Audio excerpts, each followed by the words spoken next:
Hello, welcome to the Squarebase Show. We're your hosts, Rob and Val Heffelfinger, and in this exciting show, we're going to talk about the fact that we are record breakers for the old world. That's right. We're going to talk about teams, hobby, and all sorts of other stuff. Welcome to Squarebase. Oh, Square. What? Oh, hey. Hi, Rob. How are you? I'm really good. Thanks very much for asking. How are you? Doing wonderful, I think. Yeah, doing all right. Good. Out here in internet land with my very mature hat. Hey, someone in the YouTube comments said he didn't like that Val wore a hat, and I need you to know It's a common thing, actually. Yeah, I know. I need you to know I can't wait till you drown. Like, that's super important. I didn't get the sense that this person was a regular. By the way, Swimmer. guys, the reason why I sent any of this feedback. What a terrible foot to start on. But nonetheless, the only reason I sent any of this feedback to Rob is generally whenever we get like a bad comment, I usually share it because like this is the only bad comment I've seen in like 2 weeks. This particular one is like a lot of the others. I'd say at least two other ones might be the same guy. I don't know. Very big issue with hats. Hates hats. Says he won't watch it. Called me mean names because I was wearing a flowery cap and a black T-shirt. Said I look like a child, Rob. Could be. This is a show about a child's game. What? Anyway, it's fine. It's fine. I hate that overshadows so many nice people saying nice things. Yo, if you leave good comments or if you're watching this back, please leave some nice comments. Leave some nice comments, like, subscribe, and just tell us, just chat to us. Say hi, we'll reply. You know, you can say whatever you want. This one was just fascinating to me. Like, who's upset about hats? What is this, like the 1950s? Hair nonces, I reckon. People who just love hairdos. I just get out of bed really early and I don't bother looking at. I don't even turn the lights on when I get dressed because I'm going to wake me wife. So I literally get dressed in the dark to do this show, which was one of the most just bone chilling insults someone once slanged at me. Oh, what? You get dressed in the dark? It's like, oh, Jesus Christ. This hurts so badly. Well, hello, Old World fans. Thank you very much for, joining us again, our weekly Squarebase show. It's very exciting, especially because me and Val have got a production meeting after about more stuff to come.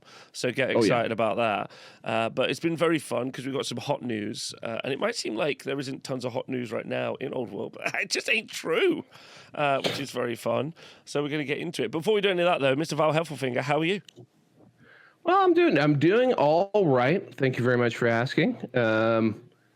It was an eventful, I guess, week in some regards, and others not. One thing, I guess, not to bring it all down, I would like to take a moment, just if I could, to speak about the passing of a good friend of mine. It happened last week. A guy named Alex Stewart, who was a friend that I met through 40K, was not necessarily a fantasy guy, but he did lose his battle with cancer last week. After 2.5 years, he had esophageal cancer. But yeah, Alex was an amazing guy. I met him through Warhammer. He's one of those people that I would not have encountered if it weren't for the game. We talk about this all the time, and I was lucky to get to have known him, to be able to call him my friend. The way he confronted his diagnosis and his disease, and the way he fought, the way he responded was incredible and inspirational. And I'm really sorry that things turned out the way they did for him, obviously. And yeah, I wish I had more eloquent things to say, but I really want to take the moment to just shout him out, because he was probably, if you thought of a stereotypical Canadian, why I am always often confused as to why people think we're such kind and noteworthy people. And I think he's an example of why. He was just such a wonderful, wonderful guy. And I'm understating it by saying it that way. His service will be later this week. And he does leave behind a beautiful family. And there are some efforts out there to raise money. And if you are so inclined, and if you could, we'll leave a link in the description, and it would mean so much if you could chip in. That's about it. Yeah. There's a picture up on the screen now for everyone, which is fun. What game system did you meet him playing? Warhammer 40,000. He was actually one of the charter members of Cash Money Hammer. In fact, it was him laughing at that joke that convinced me that we should make the name Cash Money Hammer. So that's what we were.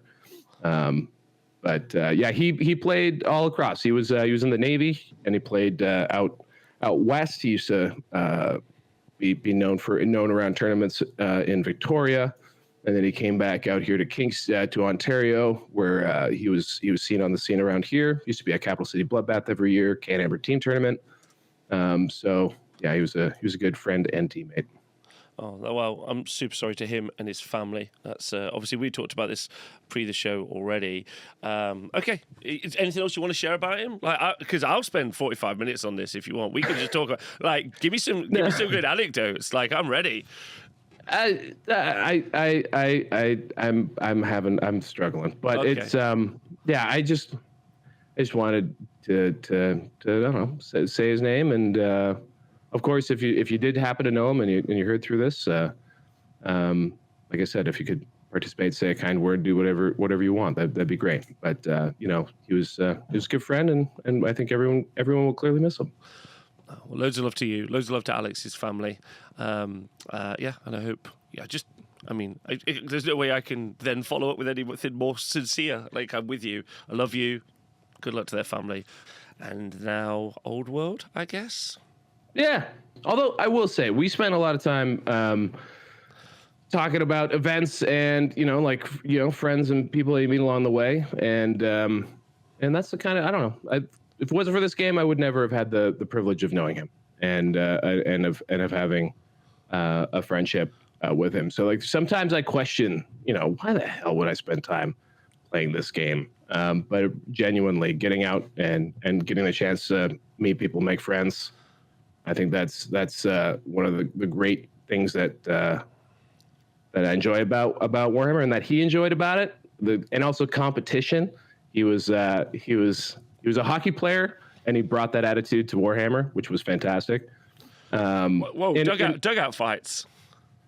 No, well, he was a goalie, so he was good with a chirp, as one might say, but just good, friendly, competent, solid spirited competition. Wanted to win, and was just an anchor on our teams. And he would bring that, he just brought that to the table. It was fantastic. He was a lot of fun. To meet him was just to feel like you were instantly friends with him, which was great. I had a conversation this weekend with, I can't remember who it was. I think it was a guy called Steve who I hadn't met until this weekend, and he was talking about him playing Warhammer. This is one of his first Warhammer events, and he said he was like, I just absolutely love this. I'm just meeting people, and I was like, the numbers are worldwide. The adult men don't make friends. They just don't. They just lose friends, like in the sad case of Alex. But that's one of the wonderful things about Warhammer events, wargaming events, all those things, is the opportunity to make friends. And even in this situation, you've been able to share your love for your friend with another group of worldwide friends. And I think that's a beautiful thing. And there's not one bloke watching this, woman as well, obviously, or MB or anyone beside, who doesn't want to make another friend. That's just not true. It's absolutely not true. And so losing a friend is really, really hard. But I do love the fact that there's the opportunity for there to be more friends and even share in the loss of a friend with other friends. That seems pretty beautiful for what is a game about toy soldiers, right? It's pretty, it's pretty silly. It is. But I guess that's the thing is it's one of the nicer forms of social lubricant, a thing to get together and do, and to talk about, bring you together with people. And eventually it's not the only thing you talk about. And that's the great thing about friendship, is whatever that thing is that brings you together. In this case, it was Warhammer.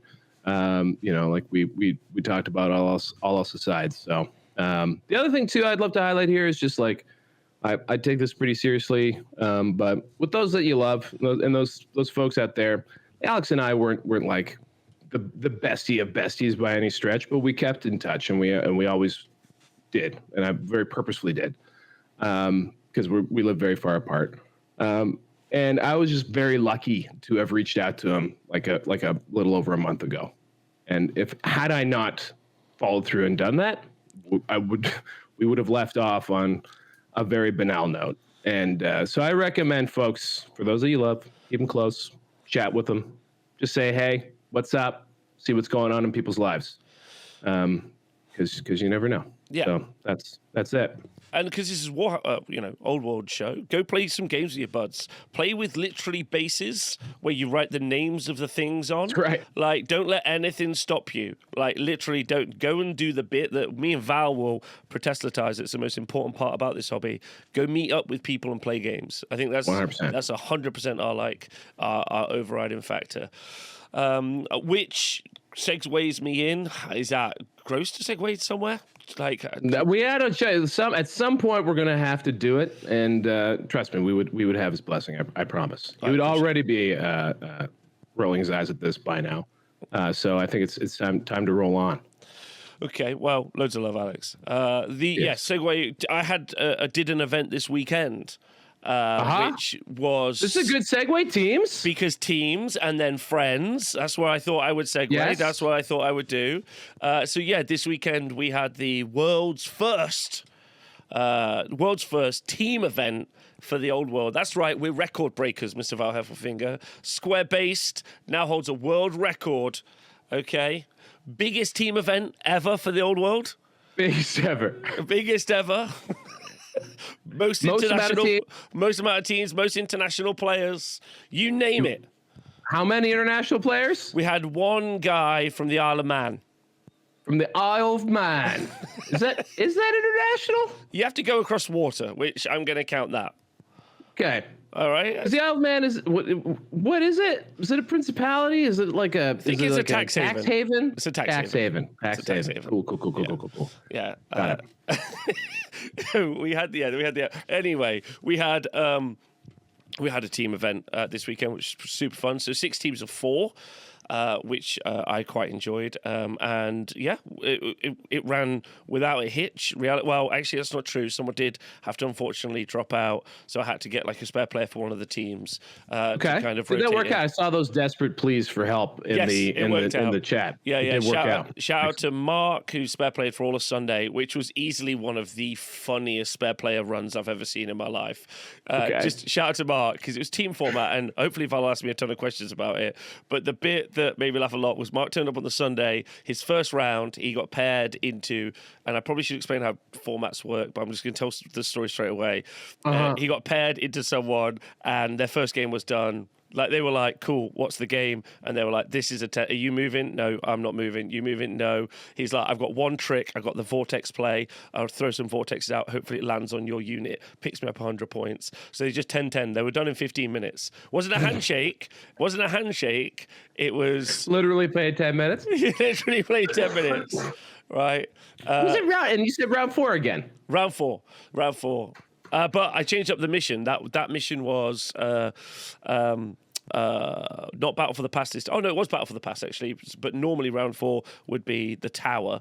Then Mark went on to his next match, where he was in what's called a red match, where he thought he was going to lose points. So he went up to his team captain and was like, "How many points do you want from this match? I can easily get 10." Right, on the draw, right? But do you want me to push? But I think I lose. And the guy's like, no, take 10. So then Mark played another absolute non-game for another 10 points. This is a terrible way to start.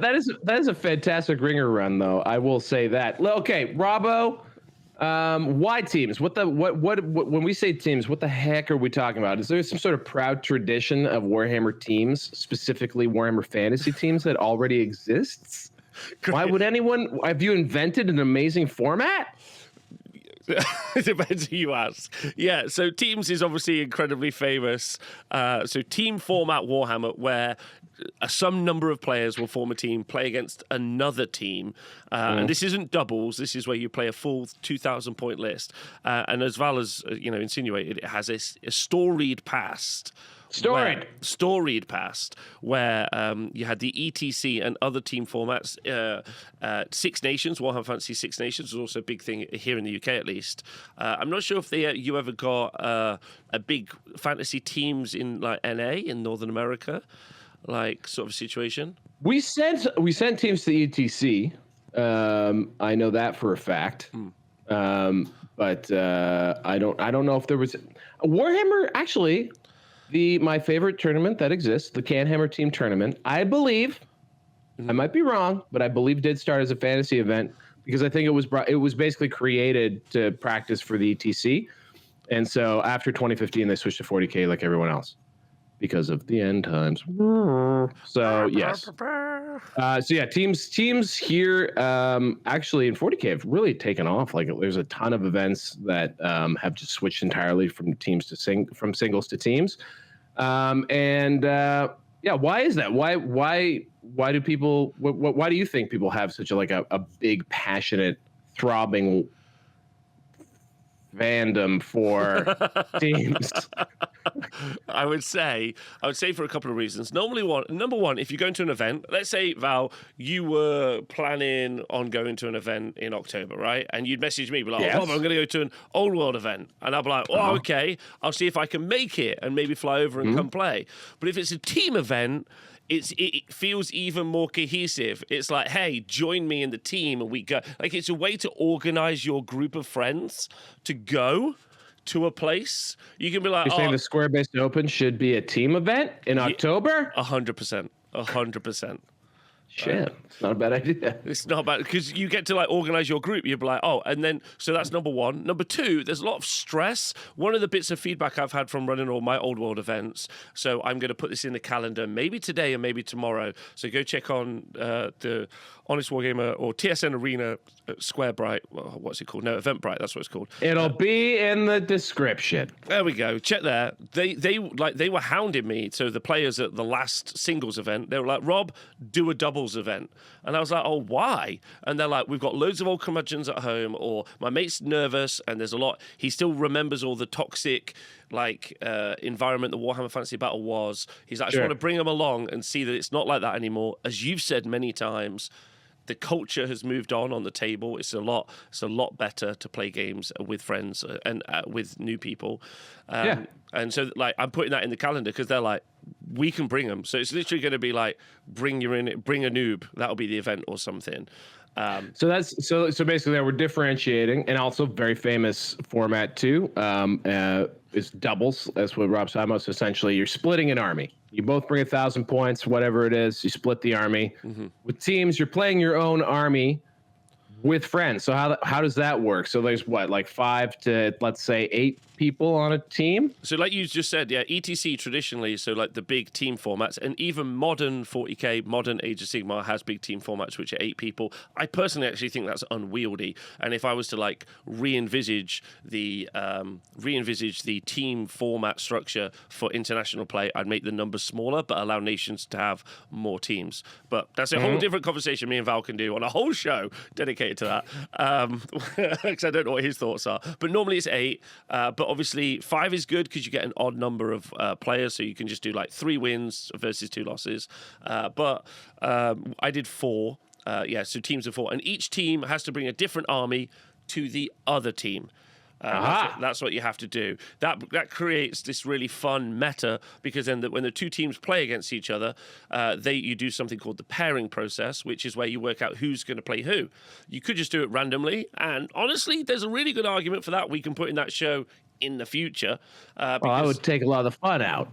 And I just want to clarify here so everyone understands. So each individual team can only have 1 instance of each possible army. So you can only have 1 Bretonnian, one Demons of Chaos, yada, yada, yada. Exactly. And then the way you organize who plays each other is you have cards, and then you do this card process called the pairings, and then you're trying to make it what you're effectively doing with the pairing. What happens is me and Val were playing with team captains. We would both put in one of our teams as a card. So I would put in, Tomb Kings. He'd put in, Vampire Counts. Then what would happen is we'd flip those cards. They'd be in secret. Flip those cards. They're what's called the defender. Then we would both from our team put in 2 attacking cards. Again in secret, they'd put in 2 attacking cards. And then the defender would choose one of the 2 attacking cards to play against. In larger formats, you would go through that whole series again multiple times if you were doing 8 teams, because you'd have to do a lot of pairings. In the 4-person format, I just had it so that whoever was the attacker that got rejected, so didn't get chosen by the defender, they played against the hook, the spare, like there's a bunch of different names for what's left in the pack. I like the hook. The hook, yeah. That's what I call it. I call it the hook. A hook. And then you go off and you play against each other. In larger team formats, also, sometimes when you're playing against people, you get paired into different missions. So we would be doing a pairing, not just to play against each other, but playing different missions. Again, I think that's really silly because you can have it so that one army is just always going to win on one mission. So then that you're not playing a game, you're just playing pairings. If we distill this down little bit. Too much, I apologize. So we're just going to bring it. No, it's just because there's so many awesome things, like genuinely so many awesome things about teams that they all just want to get out of that mouth hole at the same time, and that's fine. But I think really what it is genuinely speaking, to be genuine in singles, everything rides on the matchup that you've just drawn, right? And there's a lot more rock paper scissors going on there. And you also have no influence necessarily over who you wind up playing against. True. When you're in a team and you have on your team, let's say you got your rock, you got your paper, you got your scissors, and you got your wild card, whatever. You got your different strengths in your armies. And now when you go into pairings, and you don't have full control over what you get to fight against, but you do have some influence over what armies get paired into which. And that little mini game actually is one of the most fun parts, is that you're trying to get that good matchup, that victory that you think will be, the 20-0 or the massive victory. You're trying to set those up. And then you might have a situation like that spare player we were talking about right off the top, where they're getting just paired into something that maybe isn't a great matchup, and they're just haggling off the top because they know that their good outcome would be to get any points whatsoever, because at the end of the round you're aggregating all of everyone's scores together, and that's how you score the round. Is everyone's score goes together, and if you beat your opponent, you get the W. But each individual matchup is what really matters there. Yes, absolutely. And then what you can end up, and the story I told at the top with Mark, the situation is why, again, so reasons teams are good. A, you kind of get like that safety net if you're going with your mates to help you organize your mates. B, you win as a team, but you also lose as a team as well. And when you play at a singles event and you lose, you just lose. However, losing at a team event, so like Val said, we have this thing called the differential. So if you beat your opponent by 100 points, that's a win, as you would play in normal old world. We've been at our singles events and also at our team event. For every 200 points over that first initial 100 points that you beat your opponent by, you change what is a draw of a 10-10 to a win is 11-9, and then you need to get 300 points, so 100 points for the win plus an additional 200 to change that to a 12-8, and then you keep going up until you eventually get 20-0. What's really fun is obviously a massive win. Like, I absolutely decimate their opponents, they kill none of mine. That's 20 points. However, them just beating me by 100 points means their team gets 11 points and my team gets 9. There's only 2 points difference. That's not a lot. So that's what we call a great loss. And being a team player, is so hot because you can lose all the time, but win the entire event for your team. It happened recently. They've seen my World Championships, like where the Slaves to Darkness player just lost every game on purpose. That was his job. And then he was getting 8s, 7s, 9s from his rounds. So his team were ecstatic when he should have been getting 0 points to put to the team total. And the job, but to like really spell this out, the reason why that was their job to lose is that they were probably playing armies that would absolutely destroy everything else on that team, or at least would have the chance of going 20-0. So if you go into a matchup that for the rest of your team is probably going to give up a full 20 points, and you steal 8 points, 6 points, whatever, any amount off of them, that is a parameter. That is a good swing for you on your team. And what's also wild is I don't know how it's gotten at the so we obviously, Rob and I have the frames and references of the AOS. Is it still WTC for AOS? No, it's the Agency World Team Championships, but it's never been. It's normally just AOS Worlds, is what it's short. AOS Worlds. There we go. Whereas Cool. 40K is specifically the WTC. The WTC. Good. Sorry, I was some just history here that we could go into as well. Yeah, the person that designed the WTC logo is also the designer for Square Based, which is fun. Oh hell yeah! I had no idea. Yeah, we briefed it. Genuinely didn't know that. Yeah, if you actually look, the WTC logo is completely in line with the TSN Honest Wargamer stuff. I will go and look at that now. But what was I saying? Oh crap! Derailed with logos. Oh no. Oh no. Teams, great stuff. Teams. Completely lost. Okay, so again, just to kind of like, why would people play Teams?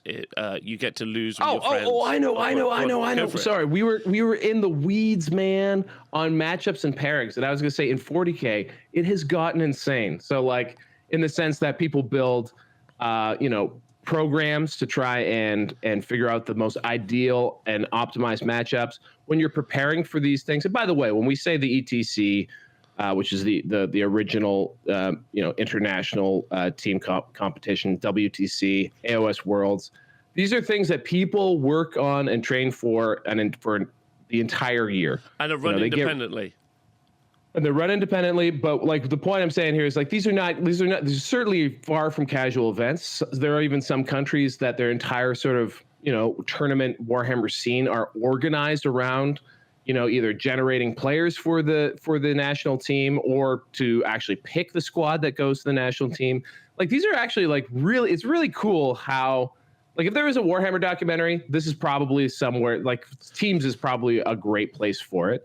Just in the amount of effort and work that goes into coordinating these groups to go to these games, including staffs of coaches. No one's getting paid, but like whole groups of people who are there to just support the players. It's cool how far it escalates. Sports jerseys. Obviously, very stinky sports jerseys. I don't know what it is about sports fabric. Why they decided that they're going to pick a fabric that just amplifies stink. Why? Why would sports fabric smell so bad? We literally had bowling shirts right there, and they were like, no. Like we need we need natural fibers in there, folks. We can't have these synthetic fibers. They just concentrate that stink. Stank. It's not good. Anyway. So sports shirts. Yeah, yes. Sports shirts. I mean, we could do an entire show on this, and if you do have any questions about this, leave them in the comments. I think we're doing the entire show on it right now. Yeah.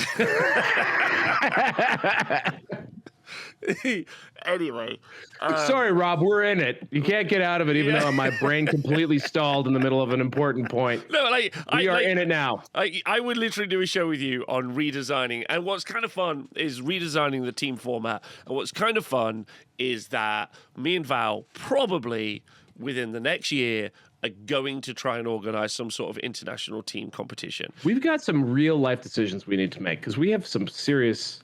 This is why we need a post show. We need to have a production meeting because we need to just get serious about some of this stuff, or not, or just say no. Yeah, exactly. Or just say no. Yeah, and so like there's some real things that both his and my experience can bring to the table about what these things might look like. But either way, I wanted to run a team. I am perhaps the worst Canadian teams player of all time. I do have extensive experience. Which you could tune into just about any other podcast I've been on to hear me emote about my international teams play experience. My club team experience, though, was some of the best times I've ever had playing games. Yeah, club teams are actually really fun, and I know for a fact that people want me to run another team event, so I definitely will do that in the future. So the quintessential part was it was 6 teams of 4. That's all the people I could fit in the venue. That's 24 players, which was super cool. The tickets were sold out way in advance, which was really cool to see. We had I'll go through the teams now. I had just some structural stuff. The rounds were uncapped and capped. If anyone knows what that means, if it doesn't, don't worry about it, and it was just differential scoring and your cumulative total. So what that would mean is, so if you got 4 people in your team, which means if you all draw, you would get 40 points because your team would get 10 points each. But you could, if each one of your teams defeated each one of their opponents maximum to all the way, you would get 80 points. So the range was between 0 and 80. Is what it was. What's super fun, looking at results, and I could talk about that again in a minute, but the leading team only got 260. And then the losing team, or the team in last place, shout out, they got like they get 120. I'll look at it in a second. And so the differential between that's hard fought. Yeah, the differential between the very top and the very bottom was actually quite low. Which is kind of interesting, especially because it wasn't capped. So there's some big stuff there, which I really love. So yeah, that was how we did scoring. That's how you won. And then it was your total of all the rounds together. Because it's also six teams, what's cool is every team got to play every team. So by the end of the event, everyone knew everyone, and that was super fun. Oh, you got to do like a round robin. Yeah, it's really good. The 6-team format is really nice. That's actually that is super nice. Yeah, super nice. Like, if I was doing a really massive event, I would probably try to organize 6-round pods, do a 3-dayer, and have like the winner of the pods play day 3. Right? Pods, you say? Yeah, only or I guess they were. I don't do like league things, but they would be, what are they called? Groups, like you do in the footy. Groups, a stage, the stage round, the group stage. There you go, the group stage. Group stage. I'll probably do that. I honestly love stuff like that for seeding later rounds. Like I even like that in singles. I think it's a really good concept, and I think it works super well. Yeah, well, so it's hard to get people's minds around it sometimes. But I really do love those that way. Like, yes, I really do love that format. Yeah, so by the end of the weekend, every team had played every team, and they got to know every team. And that's kind of a fun, like, literally 24 people in the room had met all 24 other people in the room and had been forced to engage. And while that might sound like some people's horror show, it's kind of the reason you do events, in my opinion. So that was fun. We did the same format I've been running for events as well, where we did 3 of the missions were just open battle, just the normal, standard deployment lengthways, you battle it out across the line, whatever mission that's called. And then I've only been alternating between the 2 other missions, which have been Battle for the Pass, which loads of people have really enjoyed as a mission, and then Watchtower, which I've always just made it be an inert, blocks line of sight, impassable piece of nothing in the middle of the board, is what I've made it be. Wasn't ours? I think on ours we played it with a forest. Yes, which is something well, no, I found out that people have been doing that, and I was like, because I think I'd written that down, but I don't think. Okay. I don't. So you actually wanted a big impassable brick in the middle. You wanted that. Yeah, cool. I think so. That's basically what the format was. And we had 6 teams turn up. We had the teams, we had Ye Old Loons, which is quite cute because that's the same group of people who are the Bad Moon Loons. Bad Moon Loons. Then we have the Knights of the Shire, the Cunning Stunts, the Scream if you want to go faster, Team Noctura, and then NIF, which stands for 9-inch fails. So those are the 6 team names, which is very fun. So so those are the 6 teams, which is cool. Shout out to Team Noctura. Which a very adorable thing about Team Noctura was that they... Very serious name. Very serious name, but maybe not the most serious people, because if we look at this picture you guys can see online, we made a bit of a... I'll show you in a second. We made a joke. So Friday night, we went and got like some extra stuff for the event, and because Team Noctura are famously very old Warhammer Fantasy Battle players, that's their MO. They both 2 of them, Adi and Pete, have run previously the oldest Warhammer, the oldest fantasy Warhammer event in the world, which is Sheffield Slaughter, which has been going for like 35 years now. So obviously it used to be Warhammer Fantasy Battles, then it was Age of Sigmar, or it still is Age of Sigmar. So they've been in the hobby a long, long time. What's really funny is younger people, and I mean like 40-year-olds, were playing them at the event and were like, "Adi, I remember playing you when I was 10," right?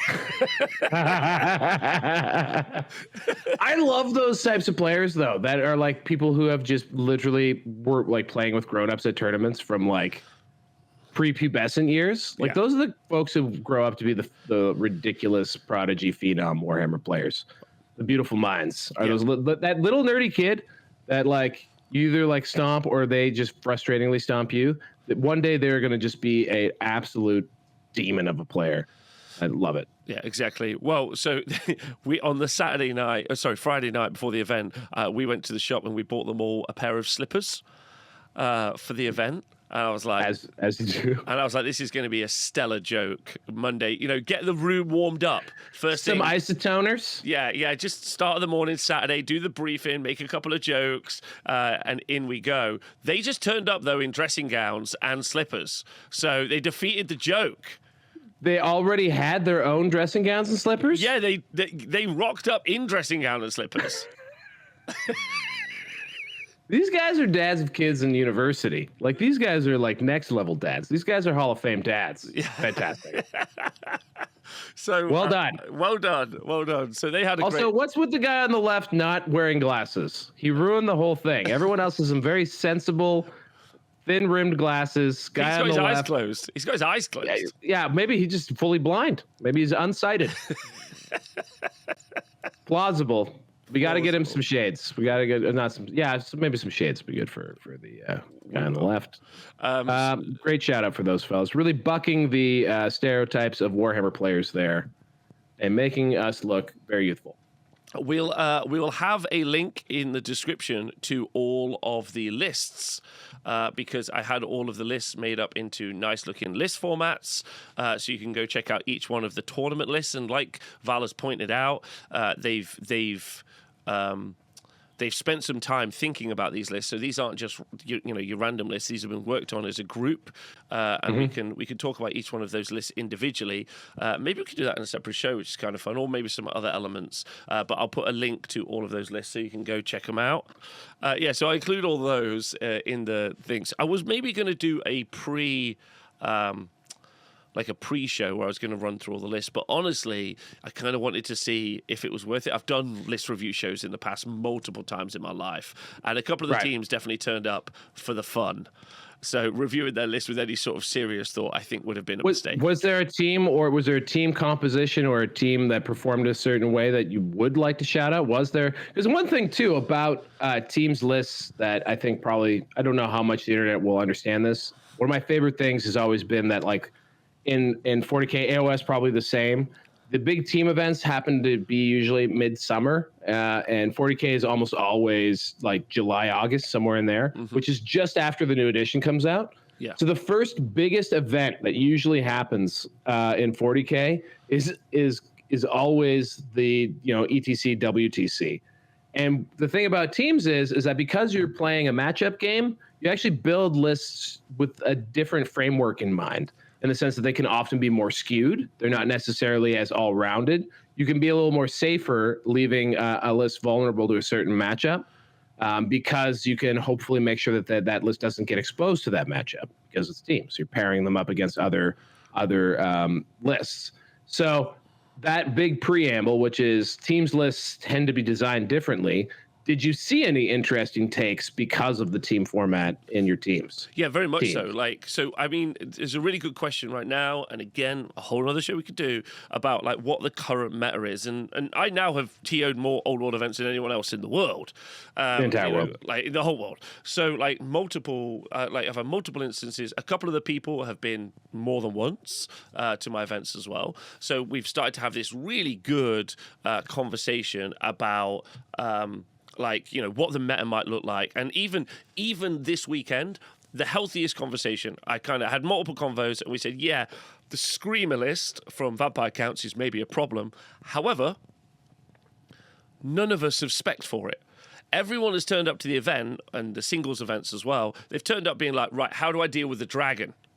How am I dealing with those big toughness armies, things? But the thing is the dragons are consistently not winning events. They're winning games, but they're not winning events. And the Scream list works really well into dragons. So if you don't know how this works, Vampire Counts have got the option to bring a couple of units that can do screaming, which is kind of like a shooting attack, in conjunction with the fact that they also have an army-wide bubble of reserve move. So they'll move, do the screams, and then move away, which is where the real trick is, especially moving behind impassable pieces of terrain or infinitely high buildings. But what that does is it rolls 2d6 against your leadership, and anything above your leadership, you end up taking a wound. No armor saves allowed. And where it gets way crazy is that they can lower your leadership sometimes up to like -4. I think it might go to -6, but it's definitely -4. And so you can just be pretty bad. Just blammoing things, and that's and it's not just one scream; it's multiple screams. However, so that listed really well. It appeared in two different armies, maybe 3 different armies. So it's like the meta list, if you will, in quotation I would say marks. so. Probably the clubhouse leader for the most meta list right now, probably Vampire Counts. I would agree. Yeah. However, everyone for the event was like, I could do that. Like, so Richie, as an example, shout out to him from Knights of the Shire. He's been to a couple of events now. I think this is his 3rd event, and in the first 2 events he was trying to play dwarfs that were more combat-y, run up the board, trying to do more fighting. But he built his dwarven list specifically to shoot at the dragons and shoot at the screaming units. Especially with vampires, if you kill the general, they start to all crumble. So he built his list specifically around that, got paired into it, was able to beat it. That's how that works. Okay. So like. Okay. So there were some like meta lists, if you will. Like I think for Nif Abaid, his high elf list was no level 4, just 2 lords. I'm almost certain. I might need to check that, but almost certain.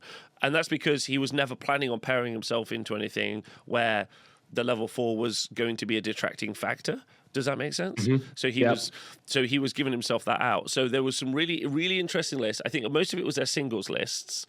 But I think what was interesting was that the meta list turned up, but then people had already started to build into their armies and their team composition the anti-meta. And then at the end of the weekend, I spoke to a couple of people who were playing it. Even James Ramsey, who has won two of our square-based events two-time champion, two-time champ, who was playing with the Screamer list, has built himself a Wood Elf list to beat his own Screamer list. He's just beating himself now. That's great. That's great. So the big takeaway, at least on the list front, was loads of people saying, that we just, before we nerf anything, before we bring any comp in, before we start attacking these things, let's actually get it on the table and work it through. And you already saw examples of people starting to, but does, the all cannon dwarf list, does the all, like, and a lot of us were talking about the gunline empire list that Jack played the week before, because, which also did really well, because we're like, that's the even better version of the dwarf all gun list, which is pretty spicy. You get the magic as well. And then James obviously turns up with a wood elf, whoops, all arrows list, whoops, all spells list. And then that does also really well. So your question is, like, before all the online commentators start talking about what's broken, what's not broken, what needs to be comped, what doesn't need to be comped, the actual players on the ground are saying that they think that they can think these problems through. There probably is in 6 months' time some problems, but right now everyone's thinking it through. Does that make sense? And it's really enjoyable. Yeah, and I think so. I mean, teams aside, one, that was a really cool breakdown of why teams is awesome, and but I think immediately it's very crunchy. Like, so I think teams is like the final form. It's fascinating to me actually, because teams provides 2 things. One, for those people who really do love, competitive Warhammer play, they'll compose an army with whatever they think is the best army to win with, which is a turnoff to some people. That's just a statement. But to those of us who just really enjoy playing the game, teams even elevates that a little bit further by bringing in the matchup game that you just described and giving that counterplay opportunity within the team, and also making it so that everyone's got a chance each round, if you're doing it right, to do something effective or something purposeful. So teams just makes it so that you just always feel like you're involved, right? Like you're always doing something. You're not just stuck. Even if your team's at the bottom tables, your friends are there with you. But then you got into this conversation. I think I'm going to segue things a little bit. I'm ready. A little chat about the meta.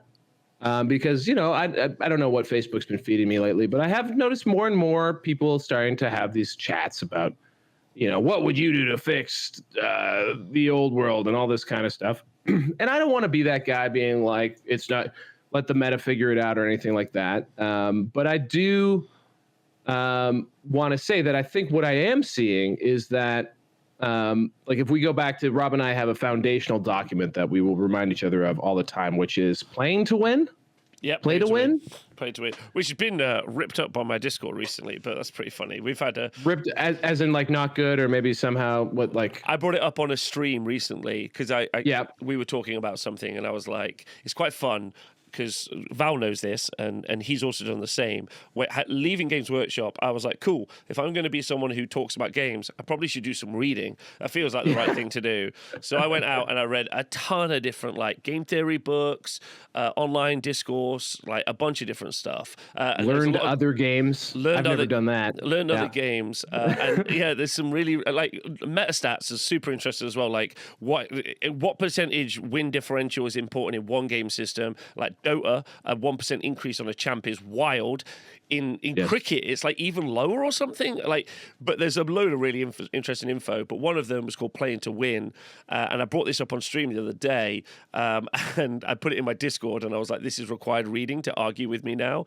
And then everyone in my Discord was like, "I've read 45 pages. These are the 19 points I disagree with." I was like, "Okay, all right, we're getting into that fight another day." But yeah, just a good document.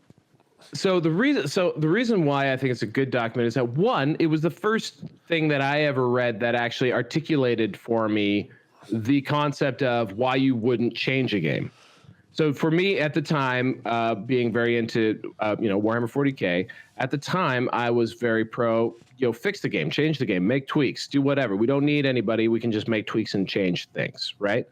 And it was the first time I've ever seen articulated from the other side why you wouldn't do that. And then also, I think it demonstrated, it has an example in it, which really resonated with me as a kid who like used to go to, like, as a little kid, I remember arcades where it was good that I was a little kid because I was below the cigarette smoke cloud in this literal physical arcade. And I would go and I would try and play Street Fighter against just emotionalist, like just Terminators.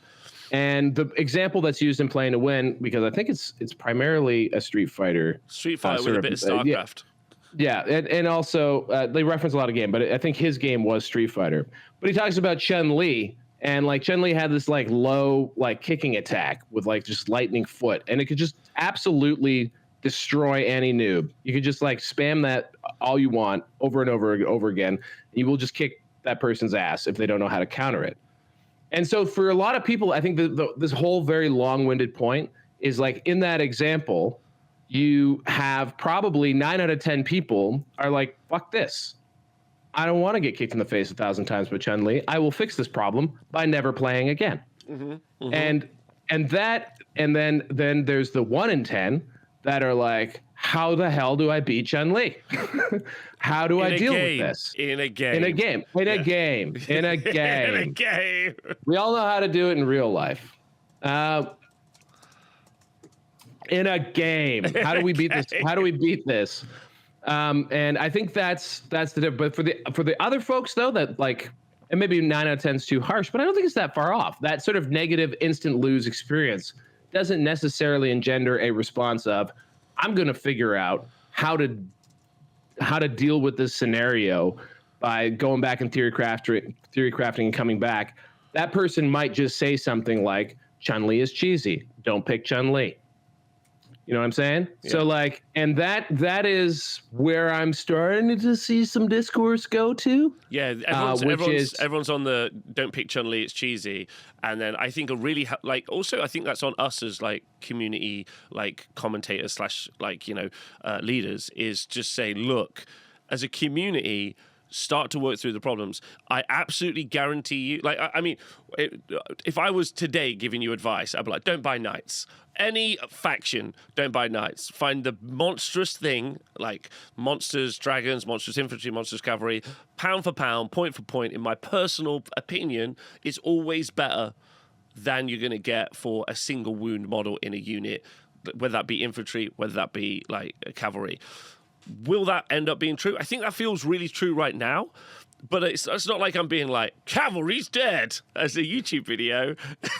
Like, Also, clearly that's not a universal truth, right? There are things like Blood Knights out there, like there are definitely good selections, but I guess more like instead of like actual specific actionable advice, because I don't think we are there at this time.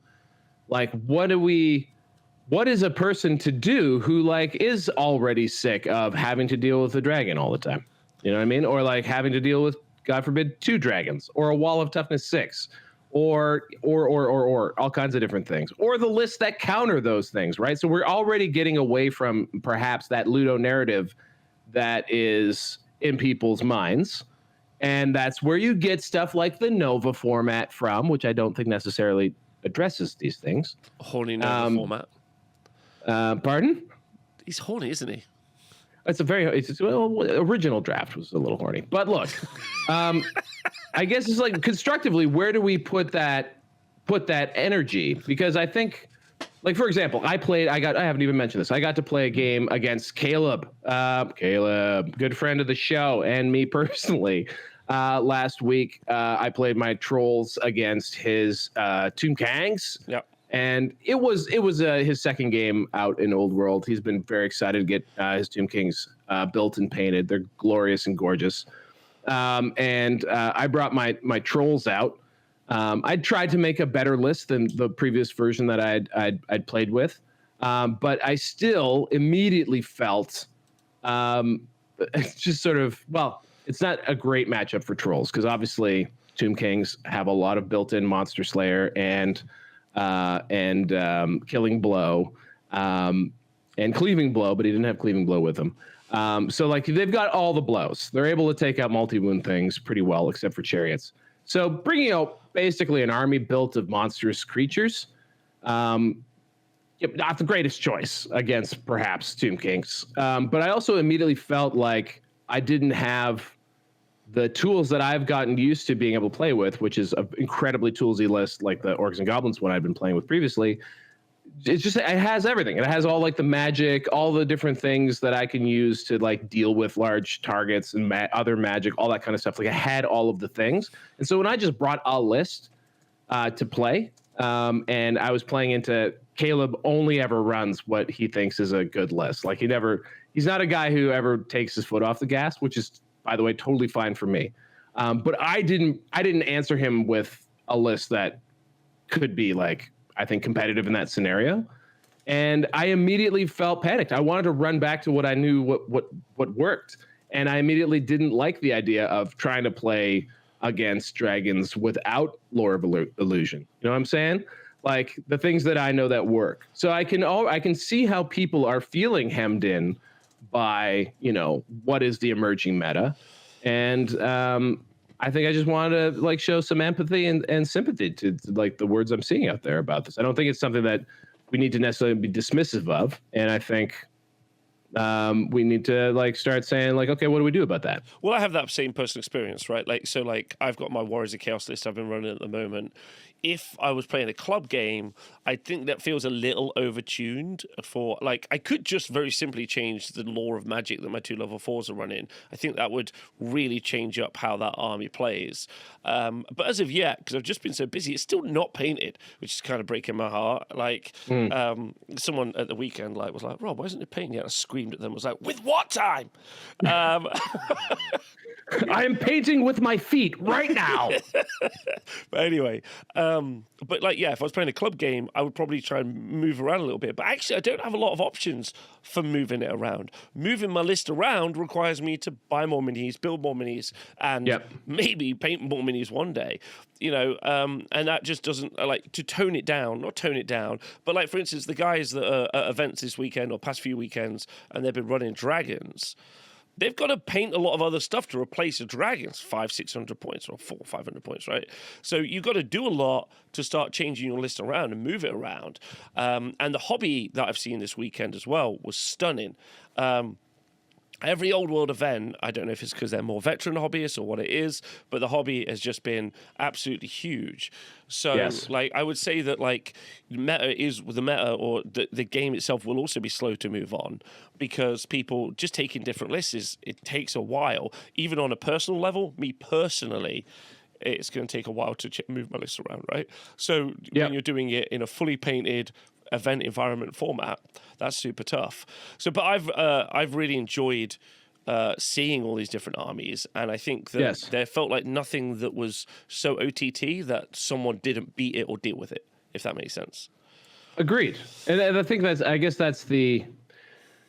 So, and also, I'm not seeing that hopeless feeling in the people who are going to events. You know what I'm saying? Like, I exact opposite. That's what I was trying to say. At the end of the event, they would just be like, I had a really good chat with Abaid, and Abaid was running 2 High Elf Dragons, and he's just like, I'm gonna go, and I'm gonna go take more, not Sisters of the Watch, the Sisters of Avalon.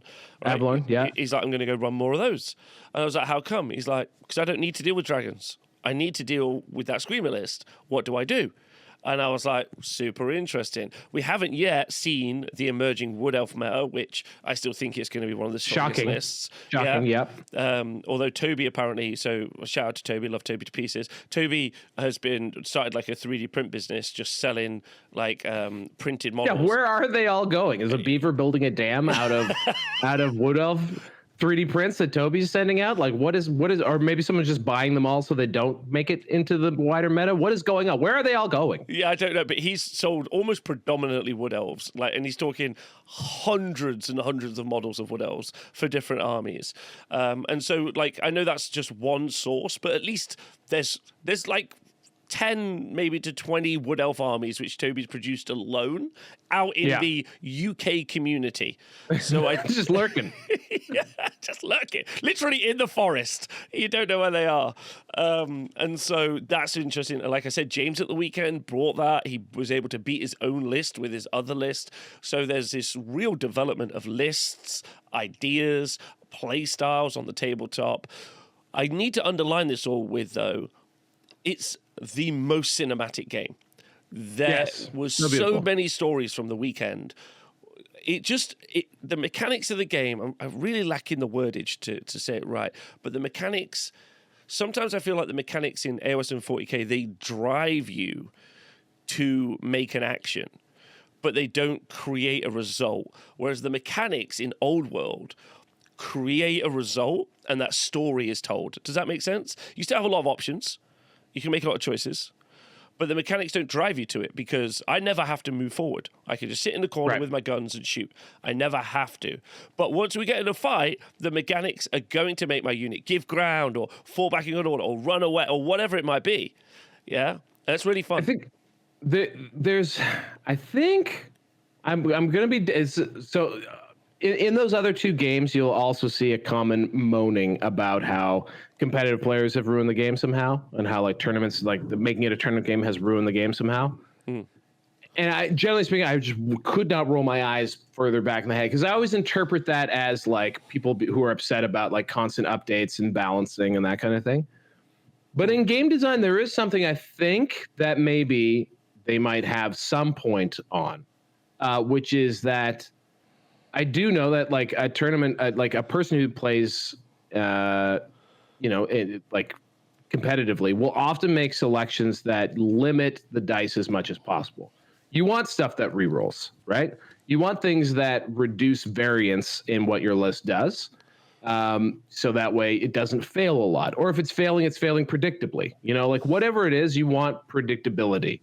And maybe that's what you're talking about there, is that there are a lot more effects now in the other games that are just sort of automatic, and that you can say that they happen. There's also buckets more dice. There's more wounds. There's more attacks. There's stuff that's going to flatten. Even if you do have to roll for it, there's just a lot more dice being rolled, which will definitely smooth out your variance a little bit for you, just by having more more dice in the bucket, more things to draw your average from. Whereas in Old World, not only are there more mechanics, so there are more different things that can actually happen on the table, but they also happen on the turn of much fewer dice. And so you get bigger swings, like you get bigger spikes, and that makes for an emotional fucking roller coaster of a game. Because, and this reminds me a lot of Blood Bowl in the sense, which is in a lot of ways the best competitive game Games Workshop's ever made. But it turns on much fewer dice, which means you have much mass, what feels like way bigger swings, because the game pivots on these very low amounts of dice. And that is really interesting in concept, because a lot of it is about, again, managing that risk. When do you roll the dice? Like Caleb in that game, his first he literally like juiced up one of his casters as much as he was like +6 to cast or something somehow with his Tomb Kings, and then the only way he could fail it was to miscast. He threw his dice and he miscast. Like that's hilarious, and also just like an amazing moment that only happens because there is that failure point that can happen, and it does and will happen because there just aren't a ton of dice in the old world. Does that make? I just went on for a long time, but do you see what I'm saying? I do. And people in the chat are like resonating with that. Declan himself in the chat is saying that that's the thing that puts him off the old world. And I think that's one of the good things about the old world is it differentiates itself from those other game systems. It also feels much more like a war game. Like it really does, than the other two games. It feels like a battle. And I think it's because some jerk dwarf lord fails the leadership 11 re-rollable and runs off the board. Like that, the dwarfs shouldn't run. But in that story, and also the mechanic telling the story, that dwarf was a coward and has run off the board, and it's wicked. Is it like it will definitely produce feel bads if you're going into it looking that stability that you get from the other games gives you like less emotional spikes because you understand it. JD, who was playing at the weekend, John Dale, there was a moment where he went in with, I think, one of the Tomb King guys that does like a heroic blow or whatever. And he was there just like, this is it. He had like 2 or 3 rolls and he was beside himself. He was beside himself, and he, 3 dice, needs a 6. You're unlikely to get a 6. Your numbers aren't super high, right? Yeah. And he rolled them and he didn't get them and he was crushed, right? But it was just really good for telling a story. Like he fluffed, he didn't fluff. I think it feels. It honestly, I don't know what to tell you. It's like a mouth test or a mouth feel, or there's an element to it of emotiveness because games need to produce some sort of consequent. I guess also like every roll feels consequential. Like it matters if something happens or doesn't happen. Yeah. And so, I find that's something I think you have to be aware of, because I will say to the person who responded, like, that's actually one of the things that put that person off of Old World a little bit was the like the power of the dice. That is something that messed me up trying to get into Blood Bowl. Like dice going cold, which is definitely a thing, can just be so gut wrenching at times. And it really does force you to try and be a better person. Because you really can't be all in on the outcome of those dice rolls. You really can't. If you are hanging your life on those dice rolls, and I mean metaphorically speaking here, like I will overinvest in like, okay, here we go. I just need a 2 up. No big deal.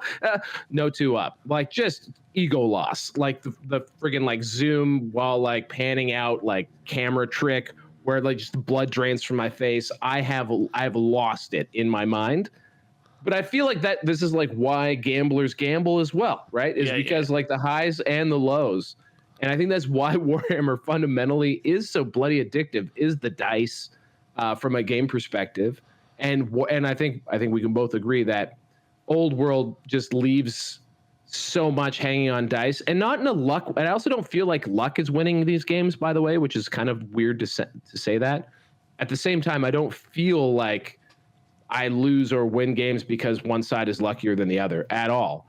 But luck is there, right? It is riding shotgun with you, and like can be clutch for you or super unclutch, and that makes those moments, I think, like really sing at times. Yeah, and I agree with you on all those elements. So, event was good.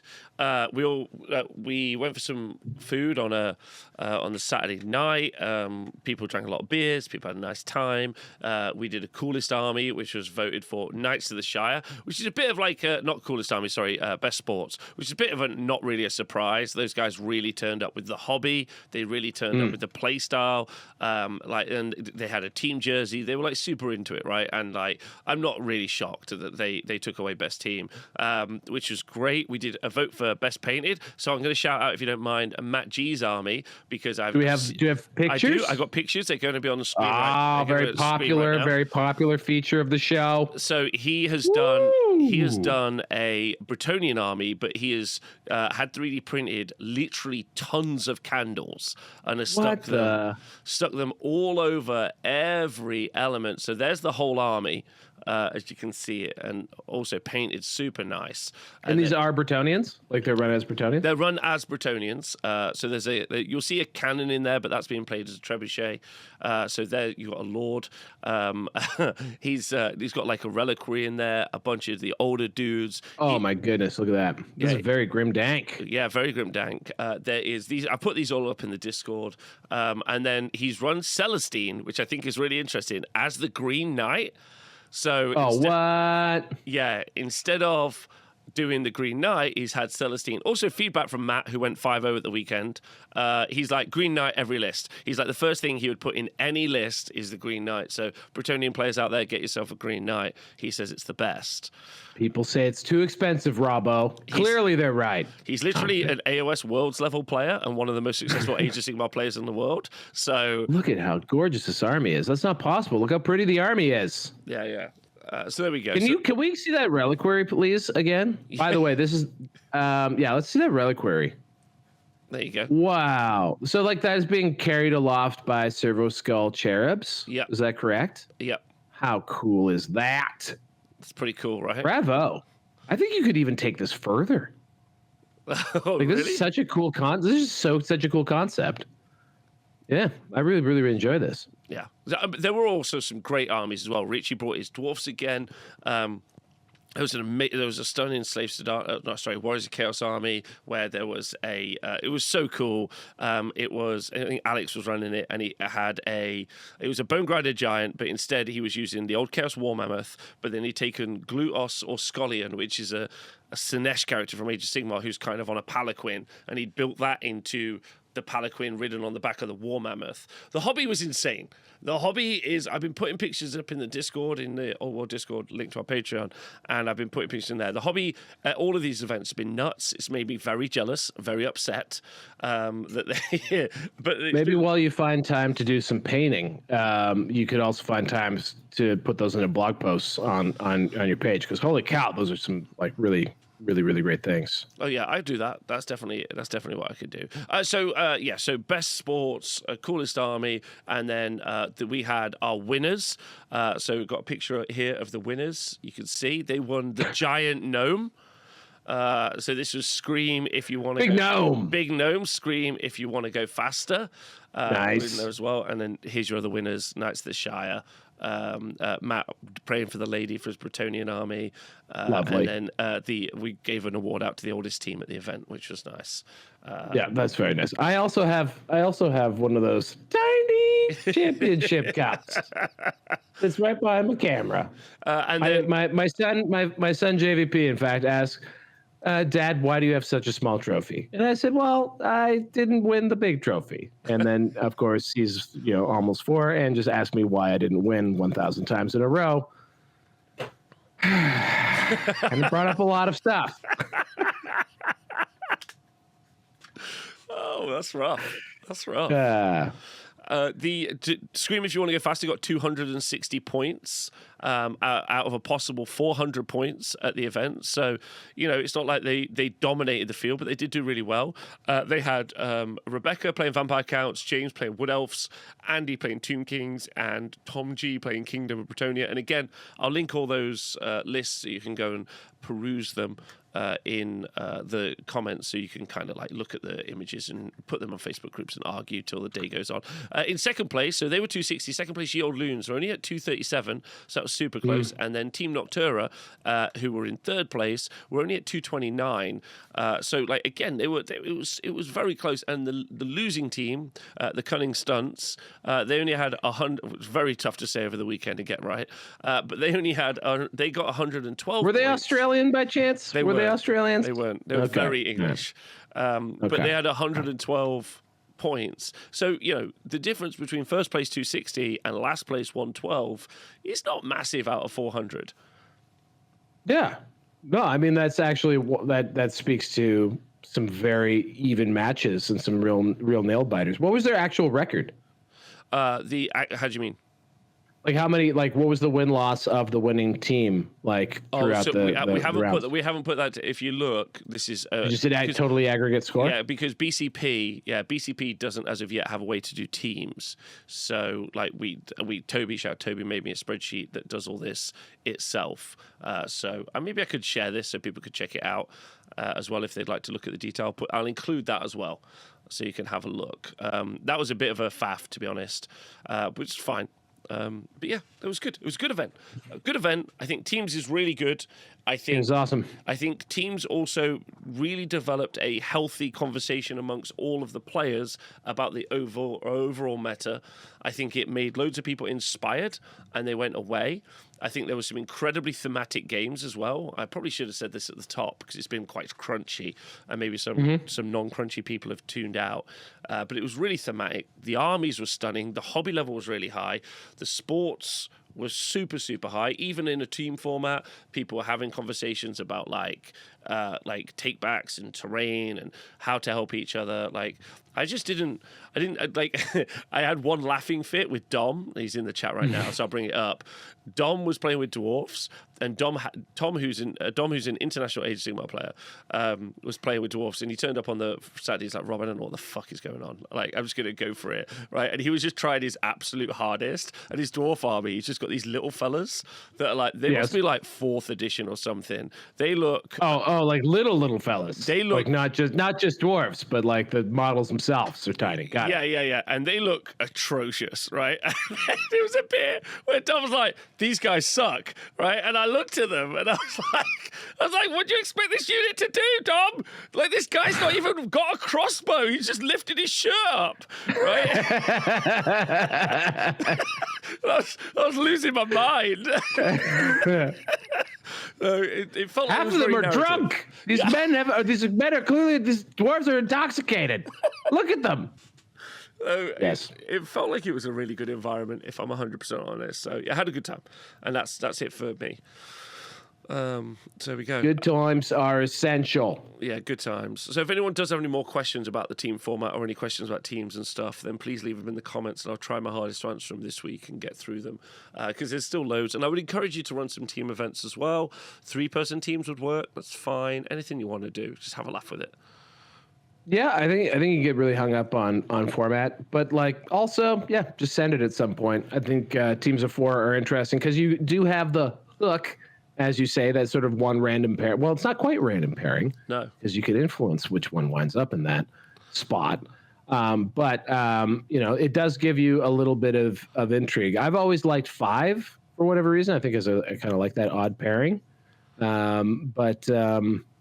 Yeah, I think, and oddly, here I've noticed in Ontario and also in the States, in 40K at least, a lot of people have swung even in sort of the non-international format, but in clubs format, they've gone to 8-person teams all over the place. And I thought that was insane. I was like, who the hell is going to sign up for an 8-person team format?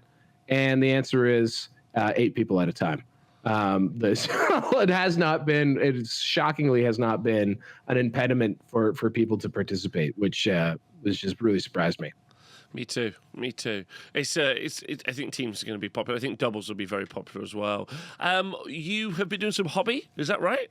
Also, at the end of the hobby section, for people who've listened this late, I actually forgot I have an old world rumor. So, amazing! Well, rumors at the end. There we go. We got a rumor coming. Sick. Get ready. Yeah, sure. We could talk about it. This is actually not a personal army because I am right back where I was with my paralysis. Maybe we should just do. We should do like a Val army-less psychotherapy episode and pick my next army because I'm in and out on all sorts of things. I'd love to do that. I think that would be really beneficial for other people. Yes, because I'm struggling because also I really like the army I'm leaving, and maybe that means I should keep playing it till I'm sick of it. I don't know. Don't leave. Don't leave. Don't leave. So are we putting it up? Yeah, I've got pictures. I got pictures. Excellent. So yeah, I've been doing some 3D printing, not for myself, but for a dear friend, Peter the Falcon Colosimo, who may have called me a charlatan recently, but that's okay. I can get over it because you know what's not charlatanism? 3D prints. These are real deal. These are the not Art of War. Damn it, Avatars of War prints that we looked at briefly, I think 2 or 3 weeks ago now, and they have come out stunning and smooth and easy. I wanted to just say these are full size. I actually have a scale. I have a scale test that I did that's later on in this reel. But yeah, these are just the Boar Boys, and in the bottom left there is the here we go. Here's 2 of the Wyverns. The Wyverns look better than I ever could have imagined. They are so fantastic. They are very reminiscent of the Azag the Slaughterer Wyvern that you can not get. So if you're looking for a good Wyvern, this one is fantastic. The Orc Chariots are a straight upgrade on the Orc Boar Chariots. They're fantastic. And then we've got 4 Wolf Rider Chariots up top there in parts. Pretty cool. I think I don't know. I feel like you want to change it up a little bit, just the way it assembles together. But it is very, very cool. I really do I like both of those things.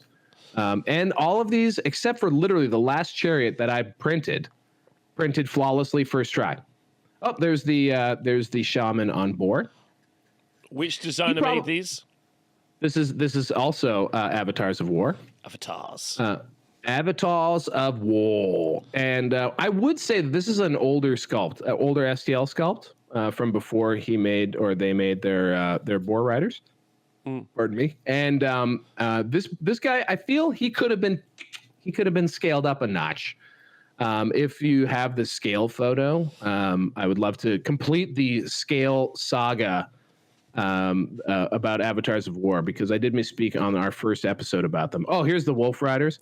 They're the only ones I modified on scale. Basically anything Goblin, I've just going with 90%.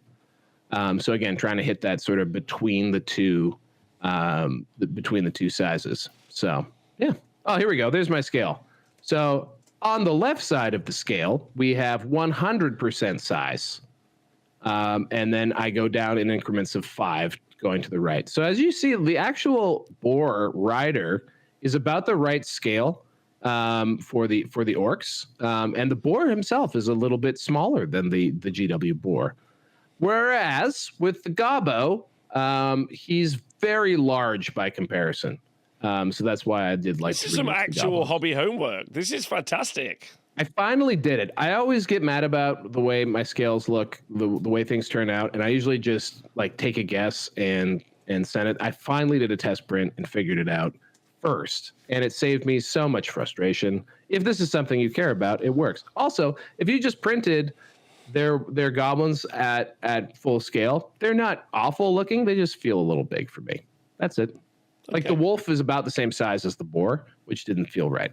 Want them to be a little smaller, even though boars in general are probably smaller than wolves. But, that's okay. This is fantasy we're talking about here. Yeah, you should definitely post this up so people can have some info on this. I think there's maybe a little bit of annotation about the sizes, etc. on it. Absolutely.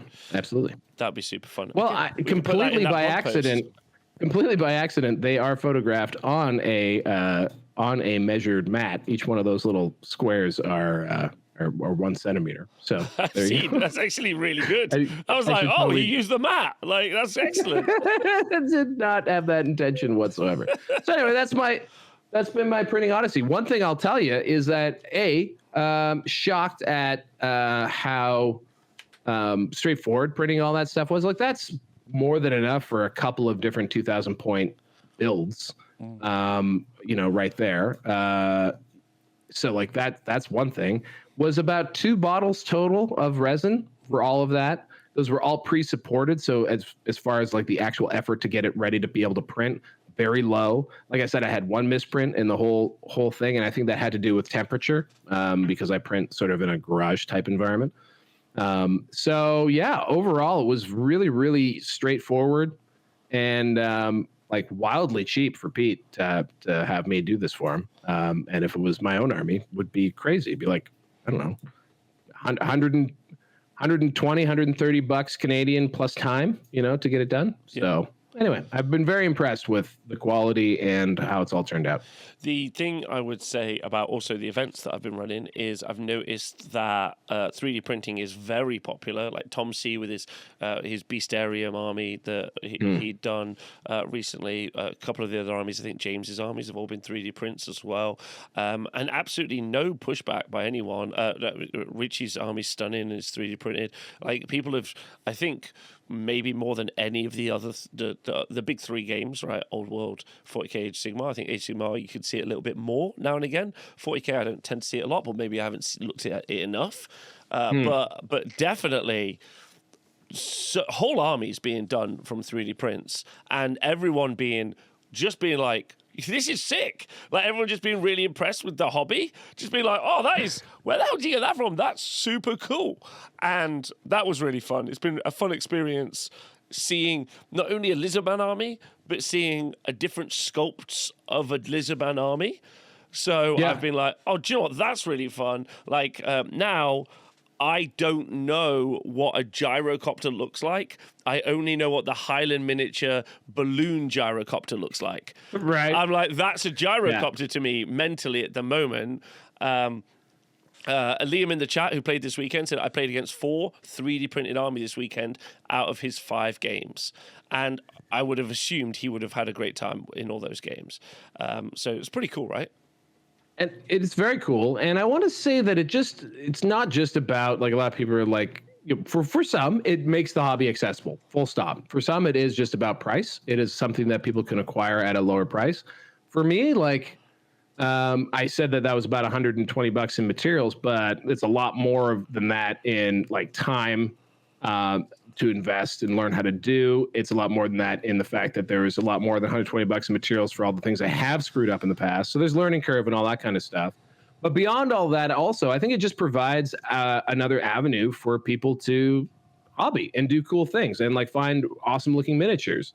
I think there's like, if you look at my friend Caleb, who I played against, he had a mixed army. His army was made up of some really, really great STLs for Tomb Kings that I think made his, horseman archers and general infantry look so much better. And he paired that with, like he used one of the flying turtles from AOS as one of his necrosphinxes. He used, other places he used just complete 3D prints, and he had a legitimate GW bone dragon. So I think it just provides people more choice, more opportunities to create cool looking things to put on the table. And I think anytime GW decides to show up and compete against third parties and people doing STLs, they do very well. That bone dragon was one of the only like kits, most notably the newest kit, or one of the newest kits for Tomb Kings. Was the one Caleb used because he liked the look of it. It looked dynamic. So when GW, people who talk about like this is going to kill the hobby and all that kind of stuff, no, GW not competing is what will kill it. And anytime they show up, they're always going to do very well. They're going to do stuff that people buy and really love because they've got incredible artists and they are very good at their jobs. But when they decide not to invest and not to compete and not to create stock and inventory for people to enjoy their games, then they create the situation where people can go out and find other cool things. They'll look somewhere else. They will. And that is fair. We've been seeing in chat all through show, we've been ignoring it. They just raised their prices 5%. Well, 5% of nothing is nothing. And if you don't have If you don't have... You can't buy wood elves. 5% of wood elves is still 5% of zero. Zero. Yeah. Or even a lot of the stuff that people do want to buy, the newer models, all that kind of stuff, out of stock. Have been struggling to keep it in stock for longer than a few seconds. Magic cards were back in stock recently, went out of stock for again. 5 seconds. Yeah, for 5 seconds. So I mean, guys, like people who are probably already in the comments too late talking about how we're promoting the death of the game that we love. Nope, we're encouraging that they actually invest and compete, and we're proving that there is demand for this that far exceeds what they're doing. That's it. I'd also like to say we had this conversation this weekend. I'm going to put this out there. Big pitch. I said this in 2023, maybe even 2022. I'm hitting you up with a big pitch 2024. This game is going to explode. You're going to say, no, Rob, it's exploded and we're here. Absolutely not. I don't think so. I think all of you listening now, all of you who've been to events, started building your armies and painting and put them on the table. I think what you've done is you've laid the groundwork. I think there's a lot of people out there who have been nervous, trepidatious, like, they haven't released any new models. They haven't done a thing. Like, it's just old stuff. Everyone who's buying it's an idiot. Like, there's a lot of that out there. But if we get new releases, if we get new armies, as me and Val have guessed at, guess what? Explode. So I'm saying we are ground floor. A lot of people saying like, I don't think top of the tower. Yeah, we're not. We're not. We are building grassroots out there, in my personal opinion. Mm-hmm. So, we'd had this conversation over the weekend, and I was like, yeah, I don't see how this doesn't just explode, because people were like, they were like, this is what I'm gonna add to my army. This is what I'm gonna do next time. This is when's my next event. Yeah. That just means it's going, in my personal opinion, right? And then if they ever relate anything, like the big ticket items, Cathay and Kislev, even Tamadul Khan, but Cathay and Kislev from Old World, from Warhammer Total War, if either of those got a release, if for instance, it's Jova. It's just completely Jova. Like, it's just like it'll just hit numbers you've never seen, in my personal opinion. If Cathay, let's say, for instance, Cathay, if it were to get its own release or army, people might buy it. Would you not say? Yeah. Like, it's just crazy. Like, would you buy it? The answer is yes. Like, would you buy Kislev? Like, yes. Just like, I already have a fully 3D printed. I already have a fully 3D printed Kislev army. Like, fully printed, done from who are they? They're one of your favorite sculptors, Titanforge. Titanforge. Would I then buy at the 5% increase marked up price Games Workshop minis? I probably fucking would, Like, I probably still fucking... It's in a box. It's there. I pointed to it right now. It's in that box. Yeah? Would I still... Anyway, right, to wrap up the show, I heard a rumor. So what's your rumor? Is that your rumor? Heard a rumor. So the General's Handbook, which is a... Oh, I thought you were hinting that Cathay was coming. Oh, okay. That's what I was trying to set up. That's what I was strongly hinting at, which I still believe. No, it's not. No, General's Handbook. So what is your rumor? General's Handbook and then the Minotaurum Field Manual are yearly match play books, which Games Workshop releases for their games. Uh-huh. The rumor, which I got from a coffee shop yesterday, and nowhere else, is that we might be getting one of those for Old World. Really? Seasonal rules, which would be ace. New ways to play, new missions, new special, new ways to secondaries potentially. I don't know what any of that is. That's just the scuttlebutt. Now, will that pan out? I'll give you a percentage that this is happening chance. I'm going to give this around 50%. So this is heavy pinches of salt, heavy doses of salt, right? Do I think it's going to be the case? Will it be something fairly unique because it'll be coming out of Specialist Design Studios? Yes. So will it be anything like a General's Handbook? Will it be anything? It might just be free as a PDF. It might not even happen. But these are all rumors. Sniffs of a rumor. So I want you heavy pinch of salt. Don't get too excited. Yeah, I mean, we've wondered aloud about this a bunch. I think even just The way the rule book is set up right now, like with the missions that were kind of almost all exactly, it's very similar to what we saw in the last time we saw Fantasy in 8th edition. We saw very similar core rule book missions. So like it immediately set up, it felt like there was a space here to create, a mission pack. But in my head, that would take the form of maybe a campaign or like something that like moves forward the narrative.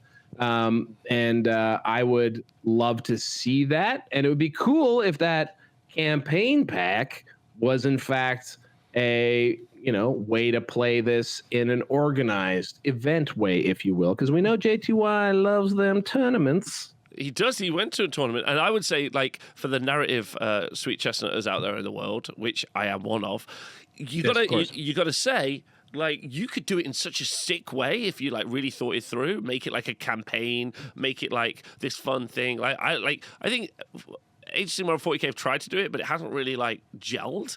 But I would be so, especially if they release it with new models. You could sell me that really easy, I think. Well, I mean, they've actually set the game up by having all of the like core and legacy armies released, in either book or PDF format. They can very easily come back with a campaign book that adds a few units to each grand army. You know what I mean? It doesn't have to be a arcane journal. It could be something that touches everybody. And they have also left a lot of stuff on the shelves that they can just go back and pluck. Like from Monstrous Arcanum and Tamarkan. That was my favorite one. They have lots of places they can pull from without even having to develop anything new. Skull Crushers for some reason are not in Warriors of Chaos. Don't know why. Things like this. So there's lots they can pull from, and God forbid they could even create new units for each army as well through these campaign books. I'm all for it. I hope it's something we see one way or the other. And also like a hands-off-ish balance update would be great. Like once a year, something that maybe adjusts points, maybe adjusts some core rules. That'd be fantastic. Yeah, I'd love to see that. Because they've got like real freedom from that department. So I'd love to see that just come in the form of like a PDF online versus in a publication. Because publication has a massive lead time, and that's caused major consternation in the other game systems. So for the old world community, I'd love them to just be like, do you know what? We're just going to PDF that. That's as if almost they were like, hey, by the way, guys, we just did a couple of rules clarity bits here, a couple of points tweaks. We're not calling it a balance update. It's just a thing. Don't worry about it. And they just kind of like just got it out there. Like for same company or same part of the company, Necromunda, they just do like a once a month PDF campaign, which is basically a mini book release.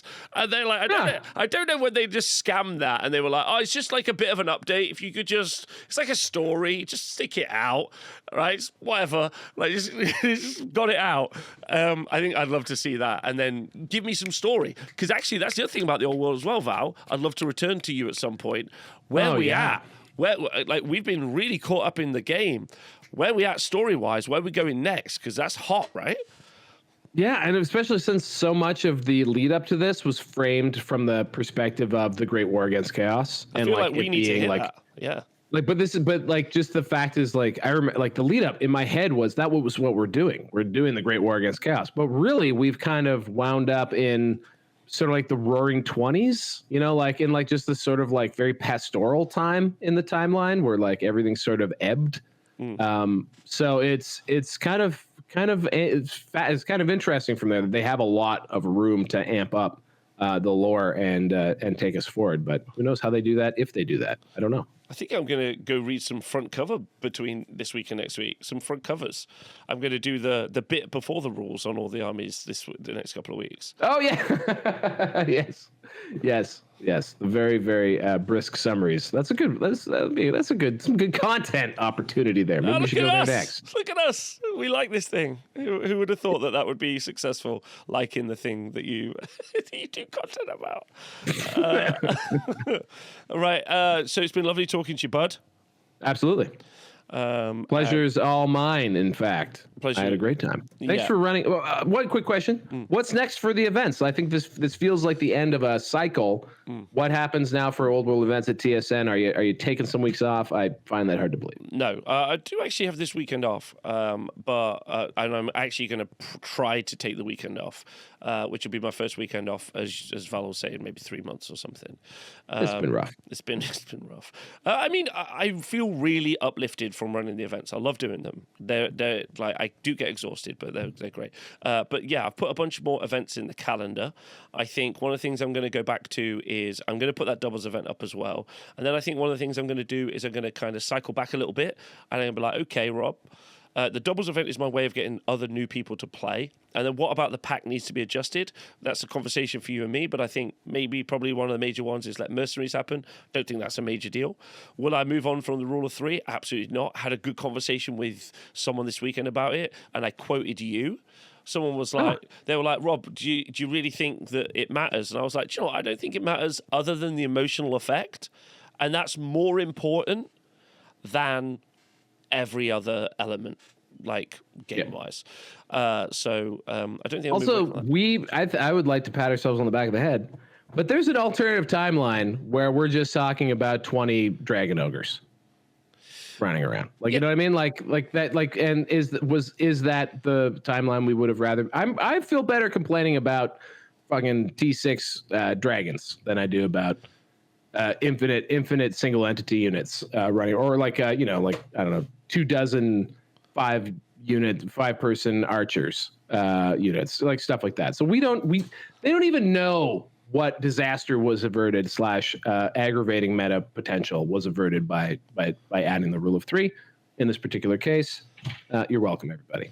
Yeah, I would say that it would do that same thing that the T6 monsters are doing now, right? It gives them, the people who are commenting on them online in YouTube videos or whatever, it gives them some fuel for a negative fire, where like this conversation, as always, that we've had earlier was meant to be like, and that'll be my shout out. That'll be my shout out actually for this week. Thank you to all of the players from the past several events that I've run for turning up, having a great attitude, great hobby and everything, but also really reinforcing for me that the noise that you get online does not translate to what's happening boots on the ground. I honestly feel like a war reporter, like not to, and I hope, especially in these times at the moment, not to be disrespectful.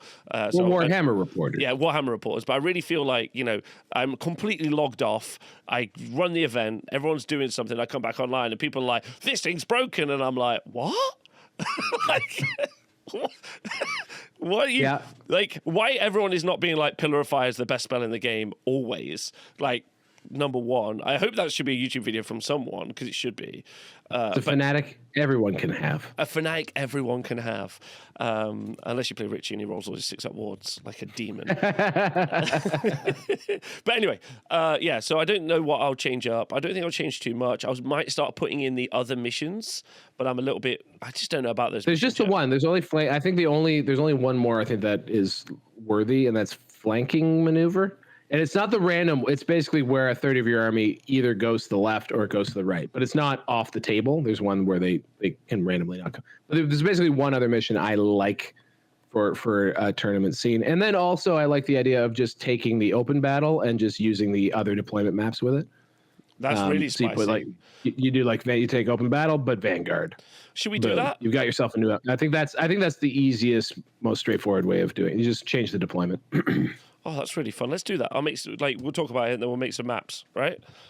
Hell yeah. I guess that is one thing you would need. You already have maps. I think you have maps for everything. Yeah, but you have maps for every. You don't use all the missions, but I think you made maps for every mission. I did make maps for all the missions. Yeah. Oh, so you mean just take the rules out? Oh, that's really interesting. So you're using you just make it open battle. Oh, so you make the deployment rules from X, but then you just make it open battle. That's great. That's really cool. Well, you get a little bit of a different angle on it. I think that's an easy way to spice it up. Very little bit. A little pepper. Little pepper. Little pepper. Some oregano, sir. Can I introduce you? Yes, exactly. Whatever this one is. I don't know what that But this did kick off with what? So there is an old world break at the TSN, right? Like, so you have a doubles coming in, which I love the idea of doubles. I think there's a singles event in 2 weeks. Okay, then never mind. 3 weeks.